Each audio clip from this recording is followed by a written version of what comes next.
Today we're at the Marriott Hotel here in Bethlehem, Pennsylvania, and we're having what I call a practice on life. As parents, we want the best for our children, and we tell them to do their best, study hard, but yet when it comes to colleges, we don't allow them to practice. My daughter, the princess, graduates from high school in June 2012. As you know, today is April 3, 2011, and with that we're practicing. She's interviewing with the University of Miami here. Yes, they have representatives come all over the nation to find candidates for their university. I'm allowing her to practice. That means she's going to sit down with someone from the university, going to ask her some questions. She's going to ask them more questions and find out what it's like to interview for college. We can practice life for our children so they can be successful. When I went to college, there was no practice session. I applied to 2 schools. I got accepted to one of them, and I was happy. Yet there was so much more I could have done. My parents were working class people. They did the best they could. However, they weren't even aware of the multiple options that I had. I'm very thankful for my parents, and from my experiences, I'm going to allow my daughter to propel herself to the next level of excellence. So today is day 1 in the practice. She has several colleges that she desires to go to. She will select one, but today is practicing life, and she will be successful in life because she has a chance to practice.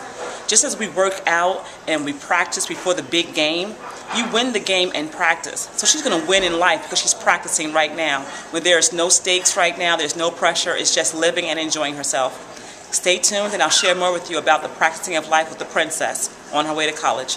I'm Joy Hobson, your leader servant, sharing my successes.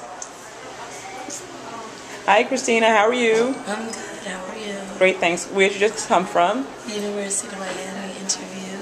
And how do you feel? Relieved. It was pretty simple. It was 1-to-1, which is awesome. Usually when they have meetings out here, we went to the Duke and Harvard and Yale one, and it was, I didn't really get personal time with them. I couldn't have a one-on-one conversation as if I wanted to ask them what they applied for exactly when they went to that college, because usually a lot of the admissions officers attended that college. It would be hard to get that kind of feel like, oh, this is different. I'm talking to a person instead of somebody that's interviewing me. And it was cool. Brandon was awesome. He answered many questions besides the ones that I had from the site.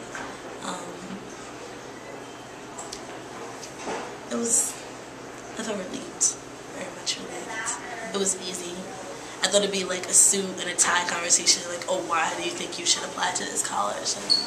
But it wasn't. It was just simple questions.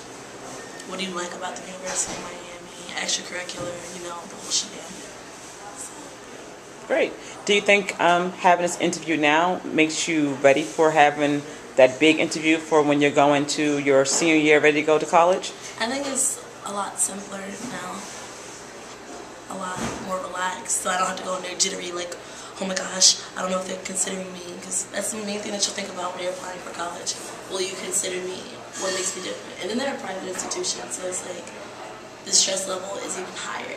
And I'm like, oh please, accept me, please, please, please. But really, it's going to be like, I know what I'm doing, I have experience from it, so now I don't have anything to be nervous about, just be myself.